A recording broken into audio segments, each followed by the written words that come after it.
नमस्कार, मैं हूं आपके साथ गौरव राजेंद्र। बुलेटिन की शुरुआत करते हैं। प्रधानमंत्री नरेंद्र मोदी ने सोमवार को दिल्ली के विज्ञान भवन में 17वें सिविल सेवा दिवस समारोह में 100% लक्ष्य हासिल करने पर आशान्वित ब्लॉक पीपलू को सराहते हुए प्रधानमंत्री ने कहा कि राजस्थान के टोंक जिले के पीपलू ब्लॉक में सिर्फ 2 साल में ही आंगनबाड़ी केंद्रों पर 5 साल तक के बच्चों की माप दक्षता यानी कि लंबाई और वजन जो मार्च 2023 में मात्र 20.36% थी, जो कि फरवरी 2025 में बढ़कर 99.94% हो गई है।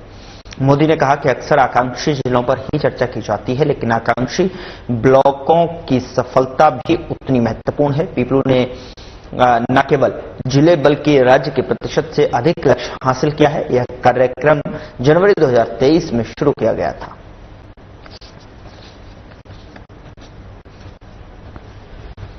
बिल्कुल, महिला बाल विकास में काफी अच्छा काम किया है। जब हम आए थे तो हमने ये पाया था कि काफी लेडी सुपरवाइजर्स काम तो बहुत अच्छे से करती हैं, पर समहाउ पोषण ट्रैकर पे और ऑनलाइन सिस्टम पे किस तरह से उस काम को चढ़ाया जाए और रिफ्लेक्ट किया जाए, इसकी ट्रेनिंग की भी थोड़ी सी कमी थी।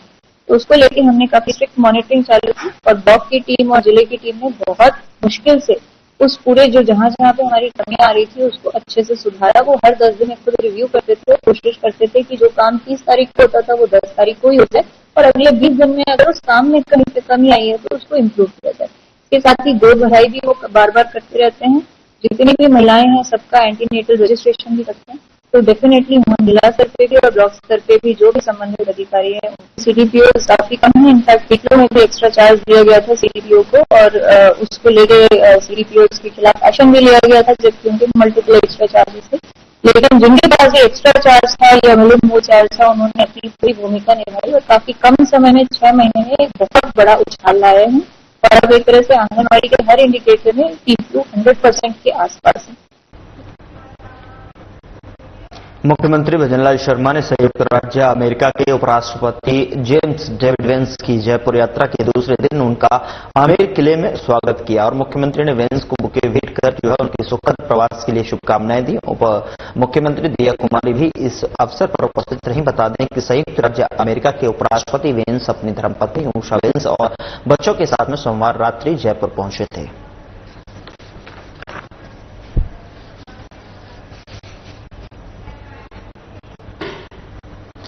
उधर लोक सेवा दिवस 2025 के अवसर पर आयोजित कार्यक्रम में राजस्थान संपर्क पोर्टल में उत्कृष्ट कार्य के लिए आयुक्त कृषि चिन्मयी गोपाल को सम्मानित किया गया है। यह पुरस्कार उन्हें 2024 में राज्य सरकार के संपर्क पोर्टल पर प्राप्त जन शिकायतों को ईमानदारी, समयबद्ध और प्रभावी तरीके से निस्तारित करने के लिए दिया गया है।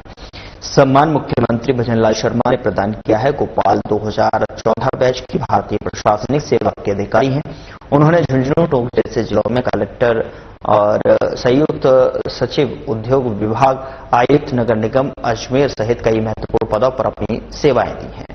उनकी उत्कृष्ट कार्यशैली और प्रशासनिक क्षमता को इस सम्मान के माध्यम से सराहा गया। संपर्क पोर्टल पर उत्कृष्ट कार्य के लिए सम्मानित किया गया है। तो ये संपर्क पोर्टल पर उत्कृष्ट कार्य के लिए सराहा गया और साथ ही कृषि आयुक्त को सीएम ने सम्मानित किया है। और जहां पर बता दें कि 2018 बैच की यह पुरस्कार उन्हें 2024 में राज्य सरकार के संपर्क पोर्टल पर प्राप्त जन शिकायतों को और निस्तारण करने की दिशा में किया गया है। सम्मान मुख्यमंत्री भजनलाल शर्मा ने प्रदान किया और 2014 की बैच की भारतीय प्रशासनिक सेवा की अधिकारी भी रही हैं। और ऐसे में लोक सेवा दिवस पर कार्यक्रम आयोजित करते हुए कृषि आयुक्त को सीएम ने सम्मानित किया है, जिसको देखते हुए संपर्क पोर्टल पर उत्कृष्ट कार्य की सम्मानित और सराहना भी की गई है। राजस्थान सरकार में कैबिनेट मंत्री और झोटावाड़ से लोकप्रिय बीजेपी विधायक कर्नल राज्यवर्धन राठौड़ ने मंगलवार को जनसंवाद कार्यक्रम के दौरान जनता और कार्यकर्ताओं से मुलाकात की और इस मौके पर कर्नल राठौड़ ने झोटवाड़ा समेत पूरे राजस्थान में हो रहे विकास कार्यों पर विस्तार से चर्चा की है। उन्होंने कहा कि निरंतर जनसंवाद से प्राप्त महत्वपूर्ण सुझाव क्षेत्र के सर्वांगीण विकास का आधार बनते हैं।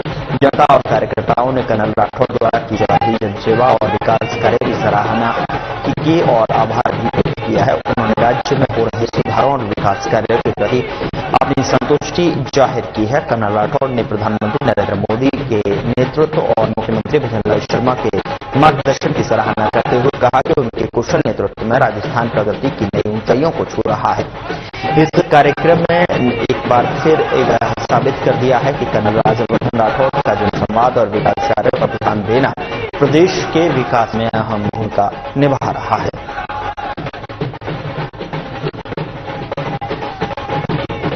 कार्यक्रम ने एक बार फिर से यह साबित कर दिया है कि कर्नल राज्यवर्धन राठौड़ का जनसंवाद और विकास कार्य पर ध्यान देना कहीं न कहीं प्रदेश के हित में है और विकास में अपनी महत्वपूर्ण भूमिका निभा रहा है।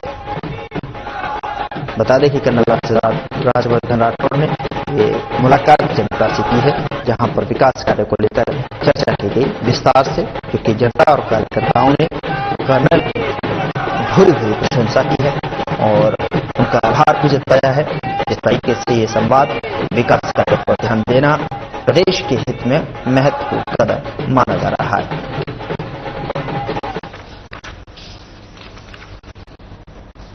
उधर जयपुर में आयोजित वक्फ सुधार जन जागरण अभियान की कार्यशाला में बीजेपी प्रदेश अध्यक्ष मदन राठौड़ ने विपक्षी दलों पर समाज को भ्रमित करने और तोड़ने का आरोप लगाया है। उन्होंने कहा कि कांग्रेस और इंडी गठबंधन देशवासियों को गुमराह कर समाज में जातिगत और वर्ग संघर्ष फैलाने की कोशिश कर रहे हैं। मदन राठौड़ ने कहा कि वक्फ संशोधन विधेयक 2025 का मकसद वक्फ की 38 लाख एकड़ जमीन से होने वाली आय का उपयोग गरीब मुस्लिम भाई बहनों के कल्याण के लिए करना है। उन्होंने आरोप लगाया कि वक्फ संपत्ति से कुछ मठाधीश अपने हित साध रहे हैं, जबकि असली हकदार वंचित रह जाते हैं। मदन राठौड़ ने प्रधानमंत्री मोदी की नीतियों की सराहना करते हुए कहा कि मोदी सरकार सभी वर्गों के उत्थान के लिए प्रतिबद्ध है। उन्होंने 3 तलाक पर कानून और पीएम आवास योजना में मुस्लिम बहनों को घर देने जैसे कदमों का ऐतिहासिक बताते हुए उन्होंने विपक्ष पर निशाना साधते हुए कहा कि गांधी सरकार जो परिवार के हित में काम करने वाला इंडी गठबंधन कभी भी गरीब मुस्लिमों और भलाई नहीं चाहता है। ओबीसी जैसे नेता समाज में अराजकता फैलाकर देश को कमजोर करने का प्रयास कर रहे हैं। कार्यक्रम में जयपुर सांसद मंजू शर्मा, पूर्व केंद्रीय मंत्री कैलाश चौधरी, विधायक कालीचरण सराफ, जिलाध्यक्ष अमित गोयल और मेयर सौम्या गुर्जर, अल्पसंख्यक मोर्चा प्रदेश अध्यक्ष हमीद खान मेवाती सहित कई बीजेपी नेता मंच पर उपस्थित रहे।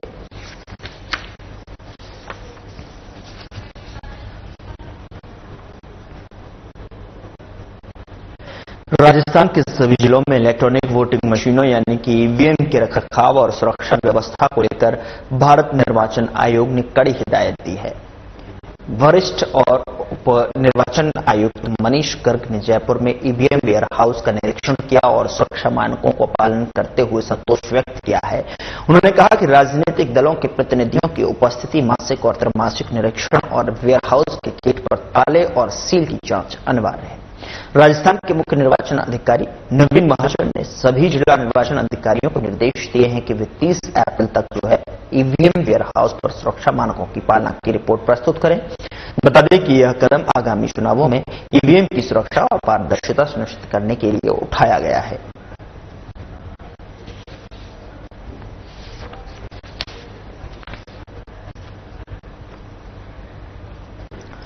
चिकित्सा एवं स्वास्थ्य मंत्री गजेंद्र सिंह खीवसर ने मंगलवार को स्वास्थ्य भवन में लू और तापमान से बचाव की तैयारियां सहित कई स्वास्थ्य संबंधी विषयों की समीक्षा की है। उन्होंने अधिकारियों को निर्देश दिए कि भीषण गर्मी को देखते हुए प्राथमिक उपचार, दवा उपलब्धता और जन जागरूकता अभियान का विशेष ध्यान दिया जाए। मंत्री खीवसर ने कहा कि समय पर तैयारी और समन्वित प्रयासों से लू से होने वाली बीमारियों को प्रभावी रूप से रोका जा सकता है। तो स्वास्थ्य मंत्री गजेंद्र सिंह ने समीक्षा बैठक की और साथ ही बढ़ते तापमान को लेकर और चलती लू को लेकर जो है लोगों के ऊपर जो है इसका प्रभाव पड़ेगा, उससे कहीं न कहीं बीमारियों का खतरा और लू से अधिकतर जो है भीषण गर्मी को देखते हुए प्राथमिक उपचार और दवा उपलब्धता, जन जागरूकता अभियान जैसे मुद्दों पर विशेष ध्यान देने की आवश्यकता जताई है।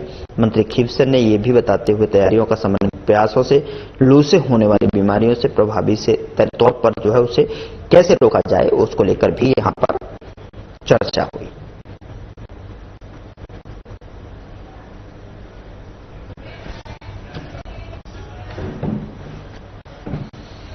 भारत सरकार के पृथ्वी विज्ञान मंत्रालय, श्रेष्ठ सेवा समिति और राजकीय बालिका उच्च माध्यमिक विद्यालय गंधवापाल के संयुक्त तत्वावधान में मंगलवार को पृथ्वी दिवस पर एक दिवसीय जागरूकता कार्यक्रम आयोजित किया गया। इस साल की theme our power our planet renewable energy रही और जिसके अंतर्गत विद्यार्थियों और समाज के नवीनीकरण, ऊर्जा, पर्यावरण संरक्षण और प्राकृतिक संसाधनों के टिकाऊ उपयोगों के प्रति जागरूक किया गया। कार्यक्रम में निबंध लेखन, नारा लेखन, चित्रकला, कविता और नृत्य प्रतियोगिताएं आयोजित की गईं। बता दें कि बालिकाओं ने इन गतिविधियों में बढ़ चढ़कर भाग लिया। सभी प्रतियोगिताओं में पहला, दूसरा और तीसरा स्थान लाने वाली छात्राओं को प्रमाण पत्र और स्मृति चिन्ह प्रदान किए गए। इसके साथ ही सर्वश्रेष्ठ प्रदर्शन करने वाली 5 बालिकाओं को नगद पुरस्कार दिया गया। प्रथम पुरस्कार के तौर पर 2000, द्वितीय पुरस्कार के तौर पर 1,000 रुपए, 2 तृतीय स्थान को 500 रुपए, सभी प्रतिभागियों को सहभागिता प्रमाण पत्र भी दिए गए। कार्यक्रम के अंत में छात्राओं ने रैली निकालकर पर्यावरण संरक्षण का संदेश दिया और कार्यक्रम के मुख्य अतिथि ब्लॉक शिक्षा अधिकारी बसंत रोत ने कहा कि ऐसे कार्यक्रम विद्यार्थियों को पर्यावरण के प्रति जागरूक और विज्ञान में रुचि रखने वाला नागरिक बनाते हैं। श्रेष्ठ सेवा समिति के सीईओ रवि सिंह बघेल ने नवीनीकरण ऊर्जा को सामाजिक जिम्मेदारी बताया। तो वहीं आपको बता दें कि कार्यक्रम की अध्यक्षता प्रधानाचार्य रामलाल आहारी ने की। विशिष्ट अतिथियों समेत विद्यालय और समिति के सभी सदस्य उपस्थित रहे। अंत में वृक्षारोपण कर कार्यक्रम का समापन किया गया।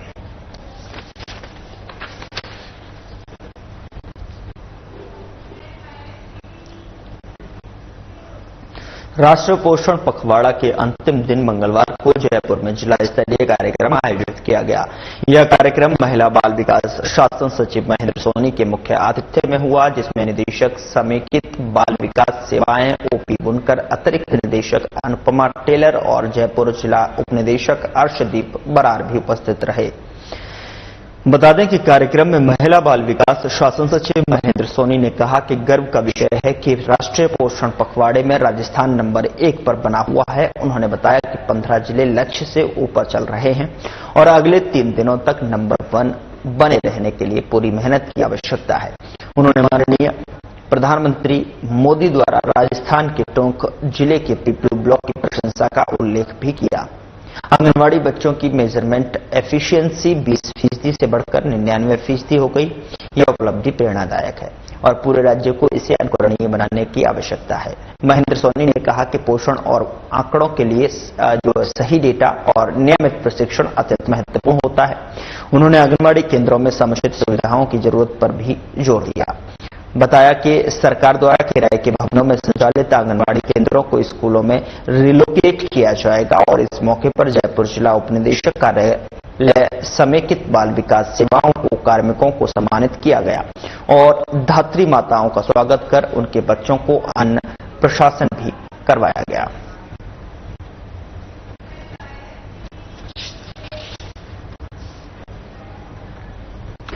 प्रदेश भर में लू तापमान को देखते हुए राज्य सरकार के निर्देश के बाद स्वास्थ्य विभाग पूरी तरह से अलर्ट मोड पर है। श्री डूंगरगढ़ के उप जिला अस्पताल का बीकानेर प्रभारी अधिकारी डॉक्टर विजय मित्तल ने औचक निरीक्षण किया और अस्पताल में व्यवस्थाओं को लेकर उन्होंने दिशा निर्देश दिए। अस्पताल में साफ सफाई को लेकर प्रभारी अधिकारी ने आवश्यक आदेश दिए और अस्पताल की विशेष रूप से साफ सफाई रखने के निर्देश भी दिए। प्रभारी अधिकारी द्वारा लेबोरेटरी, ऑक्सीजन प्लांट सहित तमाम व्यवस्थाओं का निरीक्षण करके स्वास्थ्य पूरी तरह से चाक चौबंद रखने के निर्देश दिए हैं। इस दौरान ब्लॉक मुख्य चिकित्सा अधिकारी डॉक्टर राजीव सोनी, अस्पताल प्रभारी किशन बिहानी मौजूद रहे।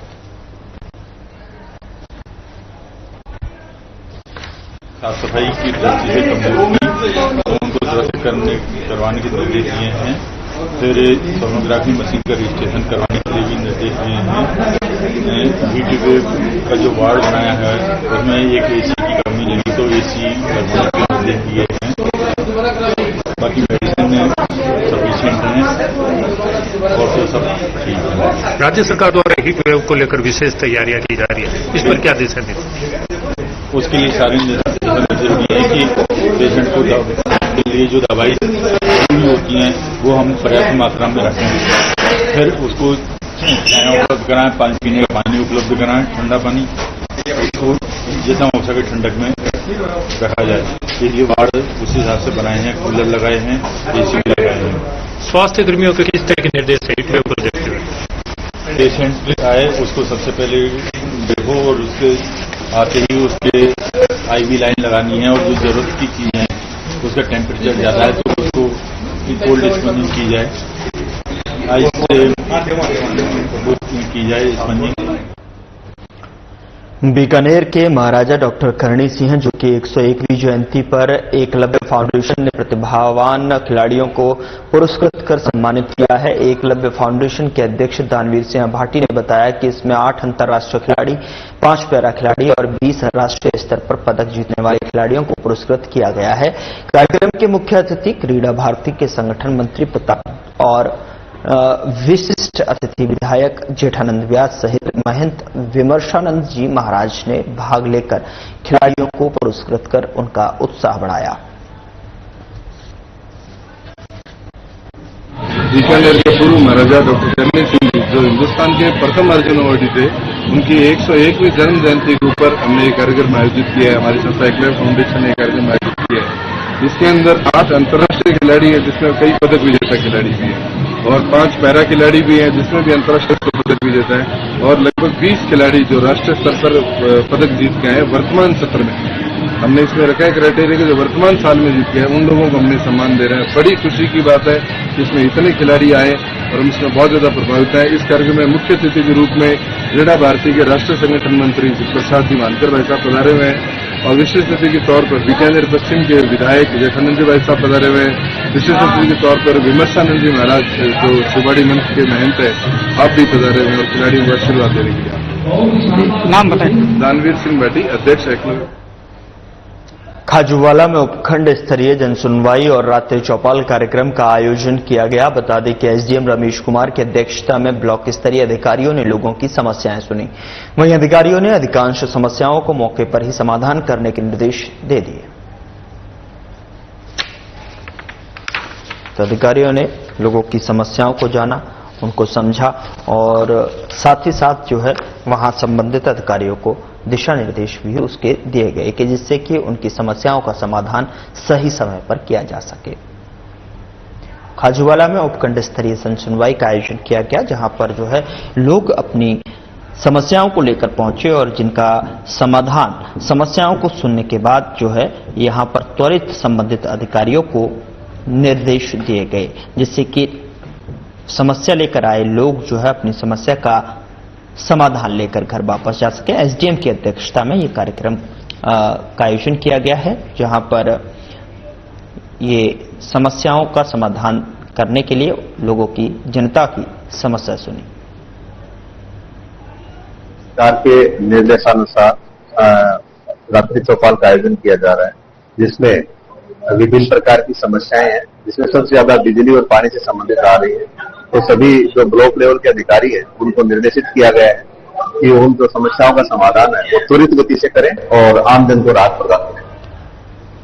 शहर में अनैतिक गतिविधियों की बढ़ती शिकायतों के बाद पुलिस ने बड़ा एक्शन लिया है। बता दें कि टोंक सर्किल ऑफिस के निर्देश पर जो है मंगलवार को पुरानी टोंक, कोतवाली थाना और सदर थाना क्षेत्रों में संचालित दर्जनों कैफे पर पुलिस की अलग अलग टीमों ने छापेमारी की और यह कार्रवाई टोंक एसपी विकास सांगवान के निर्देश पर और सिटी सीओ राजेश विद्यार्थी की निगरानी में की गई।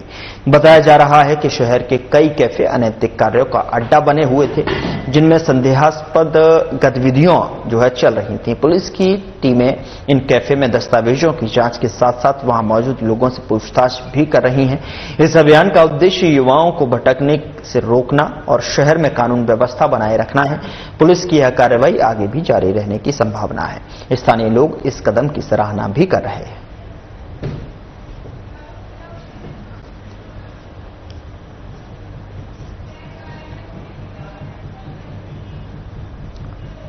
सदर थाना क्षेत्र में मारपीट और दुष्कर्म के प्रयास के एक गंभीर मामले में आरोपी दुर्गेश सिंह निवासी वजीरपुरा के दोषी करार दिया गया है। मामला एफआईआर नंबर 245/2021 के तहत दर्ज किया गया था। पहले मामला डीजे कोर्ट में चला और बाद में ट्रांसफर होकर पॉक्सो न्यायालय में पेश हुआ। पॉक्सो कोर्ट में सुनवाई के दौरान कुल 10 गवाहों और 8 दस्तावेजों के साक्ष्यों को पेश किया गया।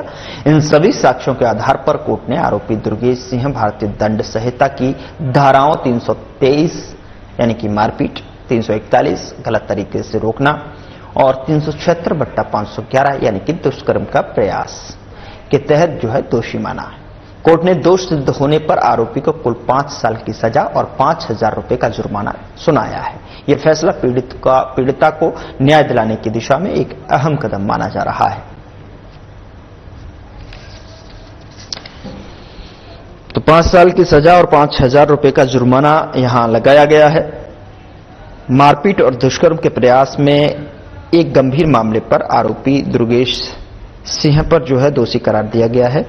और बता दें कि यह मामला पॉक्सो कोर्ट में सुनवाई के दौरान 10 गवाहों 8 दस्तावेजों को मद्देनजर इन साक्ष्यों के आधार पर कोर्ट ने दोषी पाया और दिशा में एक अहम कदम माना भी जा रहा है कि फैसला पीड़िता के न्याय दिलाने की दिशा में एक महत्वपूर्ण कदम है।